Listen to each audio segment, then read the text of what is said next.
ہمارا تو زندگی کا ایک مدعا ہے اور اتفاق ہے ہمارا پورا جو برائے نام امت مسلمہ ہے، ہم ہاتھ جوڑ کے اللہ سے کہہ رہے ہیں عملی طور پہ کہ اللہ تیری ہدایت سے ہمارا کوئی سروکار نہیں ہے۔ ہم اس کو پڑھ لیں گے، حسن قرات، ناظرہ، تجوید یہ تو کر لیں گے، ادب بھی کر لیں گے، چوم بھی لیں گے، لیکن ہدایت اس سے ہم ہدایت لینے کو تیار نہیں ہیں۔ پھر تیرے جو رسول کی زندگی ہے اور جو انہوں نے طریقہ بتایا اس سے بھی ہمارا کوئی سروکار نہیں ہے۔ زندگی ہم اپنی مرضی سے گزاریں گے، تیرے رسول کی اتباع نہیں کریں گے۔ اللہ اکبر اللہ اکبر اللہ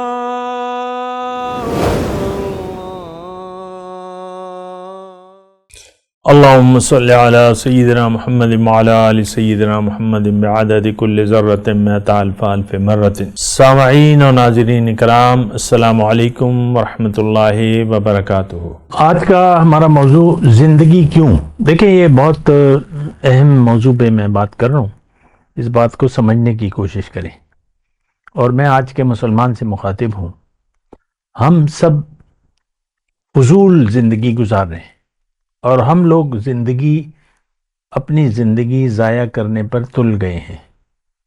جو بھی دیکھیں دنیا کے خیال میں جو بھی زندگی گزار رہا ہے، خواہ اس کا نام کوئی بھی ہے، خواہ اس کا مذہب جو بھی وہ سمجھتا ہے، اگر مسلمان اپنے آپ کو مسلمان کہے، ہندو کہے، عیسائی کہے، یہودی کہے، سکھ کہے، بدھ مت والا کہے، لیکن دیکھیں آج 8 ارب کی تقریباً آبادی ہے لوگوں کی، اور انہوں نے اتفاق کر لیا ہے کہ ہم نے دنیا کے لیے جینا ہے، بس اس کے علاوہ ہمارا آج دنیا کے لوگوں کا اور کوئی مدعا نہیں ہے۔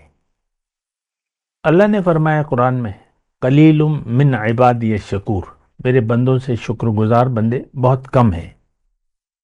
اور یہ بات چلی آ رہی ہے، تمام پیغمبروں کو جھٹلایا گیا ہے، تمام پیغمبروں کو۔ پیغمبر آتا کیوں ہے؟ کہ انسان کو اس کی حقیقت بتائے، اس کی منزل بتائے، اس منزل کا راستہ بتائے اور راستے پر چلنے کا طریقہ بتائے۔ تو یہ آپ دیکھ لیں قرآن، یہ سارے جو واقعات ہیں گزشتہ اقوام کے، تو ہر پیغمبر کو جھٹلایا گیا، اس کا مقابلہ کیا گیا، اس کو تکالیف پہنچائی گئی۔ تو یہ آپ سوچیں نا، آج ہم اپنے پیغمبر کی دعوت اللہ کو قبول کرنے کے لیے تیار نہیں ہیں۔ اور دیکھیں آج کے مسلمان کی میں بات کر رہا ہوں، ہمارا تو زندگی کا ایک مدعا ہے اور اتفاق ہے ہمارا پورا جو برائے نام امت مسلمہ ہے، ہم ہاتھ جوڑ کے اللہ سے کہہ رہے ہیں عملی طور پہ کہ اللہ تیری ہدایت سے ہمارا کوئی سروکار نہیں ہے۔ ہم اس کو پڑھ لیں گے، حسن قرات، ناظرہ، تجوید یہ تو کر لیں گے، ادب بھی کر لیں گے، چوم بھی لیں گے، لیکن ہدایت اس سے ہم ہدایت لینے کو تیار نہیں ہیں۔ پھر تیرے جو رسول کی زندگی ہے اور جو انہوں نے طریقہ بتایا اس سے بھی ہمارا کوئی سروکار نہیں ہے۔ زندگی ہم اپنی مرضی سے گزاریں گے، تیرے رسول کی اتباع نہیں کریں گے۔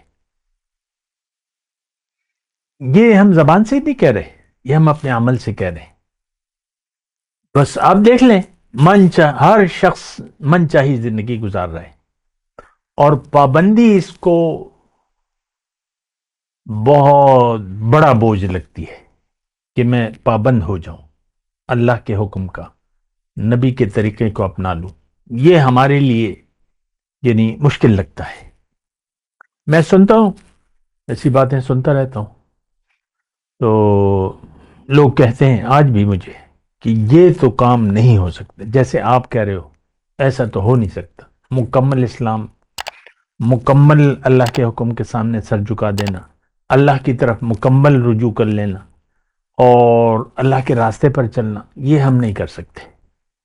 ہماری تو اپنی ترجیحات ہیں، یہ ایک شخص نہیں، پوری امت کا یہ کہنا ہے اپنے عمل سے کہ ہماری ترجیح صرف دنیا ہے، اور اللہ تعالیٰ تو ہم سے واقف ہے، اس نے قرآن میں لکھ دیا ہے کہ بل تؤثرون الحیات الدنیا، اے برائے نام مسلمانوں تم نے تو دنیا کی زندگی کو ترجیح دے دی ہے، والآخرۃ خیر و ابقیٰ، بہتر تو آخرت تھی، دائمی زندگی تو آخرت کی تھی،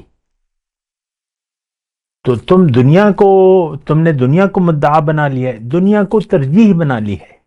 اور دیکھیں ایک بات میں آپ سے کہوں اطمینان سے، اللہ کی نظر میں ہر وہ شخص جس نے دنیا کو آخرت پر ترجیح دے دی، پسند کر لیا، اللہ کی نظر میں کافر ہے وہ۔ سورہ ابراہیم کی آیت 2 اور 3 کا مطالعہ کر لیں، فَوَيْلٌ لِّلْكَافِرِينَ الَّذِينَ يَسْتَحِبُّونَ الْحَيَاةَ الدُّنْيَا عَلَى الْآخِرَةِ، ہلاکت ہے، تباہی ہے کافروں کے لیے۔ کون ہے یہ کافر؟ اللہ فرما رہے میں نہیں، کسی کی جرت نہیں ہے کہ کسی کو کافر قرار دے دے، کسی کی جرت نہیں ہے، لیکن اللہ تو حقیقت بیان کر رہا ہے، اور اللہ سے سچی بات کسی کی نہیں ہو سکتی۔ اللہ فرما رہا ہے کہ کافر جہنم میں جائیں گے، خرابی ہے، تباہی ہے، ہلاکت ہے۔ کون ہے یہ؟ کیا صفت ہے ان کی؟ یستحبون الحیات الدنیا علی الآخرہ۔ کافر کون ہے؟ جس نے دنیا کی زندگی کو پسند کر لیا ہے آخرت کے مقابلے میں۔ تو ہم تو دنیا کے لیے زندگی گزار رہے ہیں، دنیا پسند ہے ہمیں۔ دیکھیں اپنی جو کمزوری ہے اس کو آپ مان لیں، جب تک بیمار اپنی بیماری کو تسلیم نہیں کرے گا وہ اپنا علاج نہیں کرائے گا۔ اور قرآن تو شفا ہے لما فی الصدور، شفاء لما فی الصدور، تینوں میں جو بیماریاں ہیں، اصل بیماری تو دل کی ہے ہماری، جو دل کا مرض ہے وہ تو حب دنیا ہے، ہمارا دل تو دنیا کی محبت میں محو ہے، محو دنیا۔ اور سارے دیکھیں یہ آسان بات ہے، آپ دیکھ لیں اپنی پریشانیاں، کیا پریشانی ہے آپ کی خوشی کس میں ہے؟ دنیا ملے، بہت ملے، اور حسب منشا ملے، آپ باغ باغ ہو جاتے ہیں۔ خوشخبری کہتے ہیں نا، آپ دنیا کو آپ نے خوشخبری سمجھ لیا ہے۔ خوشخبری تو ہماری تب ہوتی کہ ہم سے رب راضی ہو جاتا، اور ہم اپنے نفس کو نفس مطمئنہ بنا لیتے، اور ہم رب کی دعوت پر اس کے پاس چلے جاتے۔ یا سورہ فجر کی آخری آیت ہے نا، یا ایتھا النفس المطمئنۃ ارجعی الی ربک راضیۃ مرضیہ فادخلی فی عبادی وادخلی جنتی۔ ہماری خوشی تو اس میں ہونی چاہیے تھی کہ ہم سے ہمارا رب راضی ہو جائے، زندگی ہم رب کو راضی کرنے میں گزار دیتے، زندگی کا مدعا تو ہمیں اس وقت حاصل ہوتا کہ ہم سے رب راضی ہو جائے، یا ہم رب کی رضا کے کام کرتے، رب کی رضا کے لیے جیتے، رب کی رضا کے لیے زندگی گزار دیتے۔ ہم تو اپنی مرضی، اپنی خوشی کے لیے زندگی گزار رہے ہیں۔ آپ دیکھ لیں، ہم اپنی خوشی چاہتے ہیں، ہمیں تو رب کو خوش کرنا تھا۔ رب خوش ہوگا کہ آپ اس کے حکم کے سامنے سر جھکا دیں، رب خوش اس وقت ہوگا جب اس کے رسول کی آپ اتباع شروع کر دیں۔ اور اگر آپ نے ایسا کیا کہ رب کو منزل بنا کے اس کے رسول کا اتباع شروع کر دیا، تو قرآن میں لکھا ہے میں تمہیں اپنا محبوب بنا لوں گا۔ بہت بڑا درجہ ہے، محب سے آپ محبوب بن جائیں گے، اللہ آپ سے محبت کرنے لگے گا۔ وہ آیت کو یاد کریں نا، قل ان کنتم تحبون اللہ فاتبعونی یحببکم اللہ۔ آپ کہہ دیجئے اے رسول ان سے کھلے طور پہ، اگر تم اللہ سے محبت کرتے ہو تو میری اتباع کرو، میرے راستے پر چلو، محبت سے اتباع کرو۔ تو میں تمہیں اپنا محبوب بنا لوں، تمہارے گناہوں کو بخش دوں گا، وَيَغْفِرْ لَكُمْ ذُنُوبَكُمْ وَيُدْخِلْكُمْ جَنَّاتٍ تَجْرِی، تمہیں جنت تمہاری ہے۔ تو ہمیں تو اس وقت، یعنی اب دیکھیں اس میں بہت بڑی خوشخبری ہے نا، کہ اللہ فرماتا ہے کہ میں تمہیں اپنا محبوب بنا لوں، میں تم سے محبت شروع کر دوں گا۔ بہت بڑی بات ہے۔ اور طریقہ کیا ہے؟ اتباع رسول ہے، جو ہم پر بڑا بوجھ ہے۔